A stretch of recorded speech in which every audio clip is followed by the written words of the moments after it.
Kalau kita menggantungkan nasib kita pada Allah luar biasa. Ada seorang syekh, saya dengarkan ceramahnya, menarik sekali. Saya tidak tahu orang itu siapa, tapi cuplikannya saya dapatkan dari seorang teman dari Jeddah yang mengirimkan ke saya.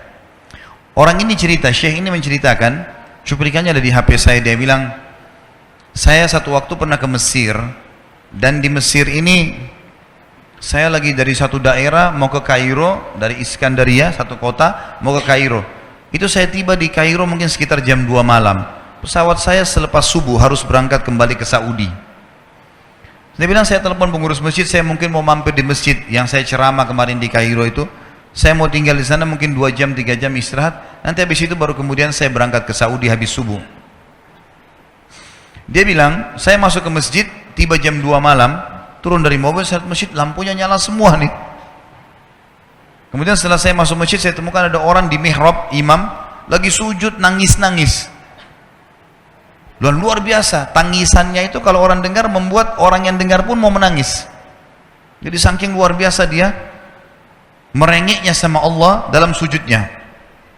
Kata syekh ini, saya pun sambil berdoa sama Allah, ya Allah kabulkan permintaannya orang ini. Walaupun saya belum tahu apa yang diminta gitu. Dia bilang selesai dia sholat, saya dekati dia, saya bilang, Masya Allah, doa apa ini? Luar biasa ini.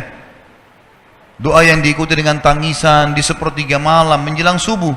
Allah turun ke langit bumi, dikabulkan nih. Dia bilang, demi Allah syekh. Karena syekh ini orang Arab biasanya panggil, bisa orang pintar, bisa orang kaya, bisa orang tua. Jadi kalau antum dipanggil syekh, jangan bangga dulu ya. Karena banyak maknanya itu. Ya. Jadi dipanggil syekh. Kita tidak tahu, biasa juga di Saudi begitu ya. Kalau ada orang kita tidak kenal dipanggil syekh, syekh, sini syekh. Walaupun antum bukan syekh sebenarnya gitu. Ya. Maka dia bilang, demi Allah syekh. Dia tidak tahu kalau ini orang memang ulama gitu.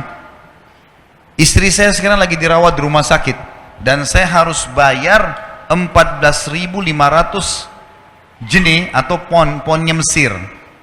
Saya harus bayar rumah sakit. Kalau enggak istri saya enggak bisa dioperasi. Ini sudah parah sekali. Kata syekhnya, jadi gara-gara itu kau sujud sama Allah. Dia bilang, iya, lanjutkan nangis sama Allah. Allah tidak akan menyanyiakan orang yang ikhlas minta padanya. Lanjutkan, nikmati sujudmu. Pasti Allah akan berikan jalan keluar. Dia bilang, iya baik. Orang itu dia bilang kembali lagi ke mihrab, nangis lagi. Sholat sujud sama Allah, ya Allah. Dan dalam doanya begitu. Ya Allah, istri saya mau dibayar besok rumah sakitnya. Jumlahnya sekian, saya tidak pegang uang 1 jenih pun. Ini 14.500 jenih. Banyak sekali. Maka dia bilang, orang ini bilang, baiklah kalau begitu. Syekhnya ini bilang, saya mau tidur dulu. Saya istirahat 1 jam, menjelang azan subuh dia bilang, ada marbot masjid datang bangunin saya. Sudah azan, saya sholat qobliyah, sholat sunnatul fajr. Waktu iqamah, pengurus masjid tahu kalau dia ini ulama, dipanggil, dia bilang, syekh tolong jadi imam. Dia bilang, saya capek, baru istirahat 1 jam, 2 jam malam. Biarlah imam. Dia bilang, tidak apa-apa, ayat-ayat pendek aja, baca surah-surah pendek aja. Kata syekh, baiklah. Dia bilang, saya baca surah-surah pendek. Rupanya mikrofon masjid karena keluar di luar, ada satu pengusaha Mesir, apartemennya itu dekat masjid, dan dia suka ikuti ceramahnya syekh ini di YouTube. Dia bilang, turun dari apartemennya, ikut sholat berjamaah di masjid, karena dia kenal suaranya orang ini gitu. Begitu selesai sholat, dia bilang, saya lagi zikir, datang orang itu. Dia bilang, syekh, ahlan wa sahlan di Mesir. Saya salah satu penggemar Anda di YouTube, dan saya dengar suara tadi. Saya tadinya mau sholat di masjid lain, saya ke masjid ini. Dia bilang, syekh, saya mau minta tolong satu hal. Kata syekhnya, kenapa? Dia bilang, saya sudah ngitung zakat uang perusahaan saya harus alokasikan 14.500 jenih. Kata syekhnya. Orang itu bilang, saya mau alokasikan zakat saya 14.500 jenih. Kata syekhnya, saya nangis, dengar itu. Nangis, saya terisak-isak. Kata orang itu, kenapa Anda nangis? Syekh bilang, saya nggak bisa jelasin. Dia bilang, saya nangis terus. Kemudian saya lihat ke kiri kanan di soft, mana orang yang tadi malam sholat tahajud tuh? Ada di ujung. Dipanggil sama syekh, fulan kesini, datang. Dia bilang, ceritakan masalah kamu apa?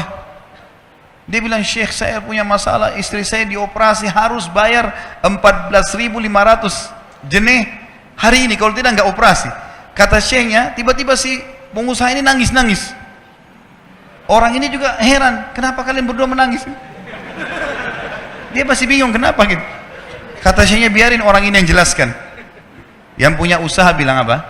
Demi Allah Syekh, saya sudah 1 minggu taruh uang ini di lemari saya, sudah 1 minggu. Setiap hari istri saya bilang, turunkan, lakukan haknya Allah, zakat itu keluarkan. Dia bilang, saya ingin dapat 1 orang yang saya kasih langsung, daripada saya bagi-bagi.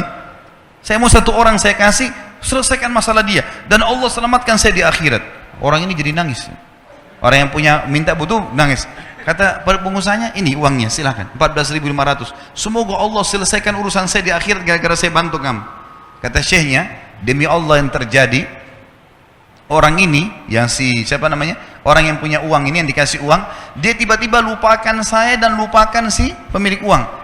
Dia langsung angkat kepalanya ke langit sambil menangis mengatakan, ya Allah, aku mencintaimu.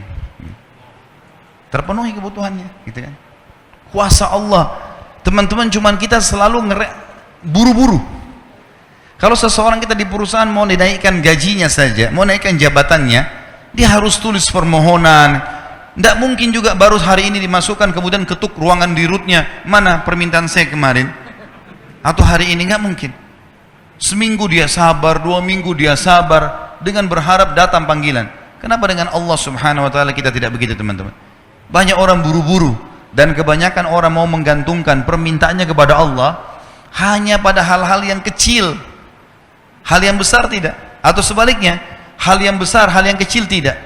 Kenapa tidak pernah minta sama Allah dikasih motor, dikasih mobil, dikasih rumah? Kenapa hanya minta kalau penyakitnya dihilangkan baru kembali kepada Allah? Itu pun seringkali kita jadikan Allah nomor 30, teman-teman sekalian. Ke dokter ini, ke dokter itu, resep ini, resep. Nanti kalau sudah mentok nggak bisa sembuh baru sholat tahajud. Hah? Salah. Islam mengajarkan kita apa? Sebelum makan berdoa, sebelum tidur berdoa, sebelum aktivitas berdoa, sebelum ke dokter doa dulu supaya Allah jadikan kesembuhan. Karena dokter resepnya cuma semoga lekas sembuh, tidak ada pasti sembuh. Makanya teman-teman sekalian, kembali kepada Allah adalah jalan yang paling luar biasa gitu. Coba merengek kepada Allah SWT, Allah pasti tidak akan pernah memungkiri janji-janjinya.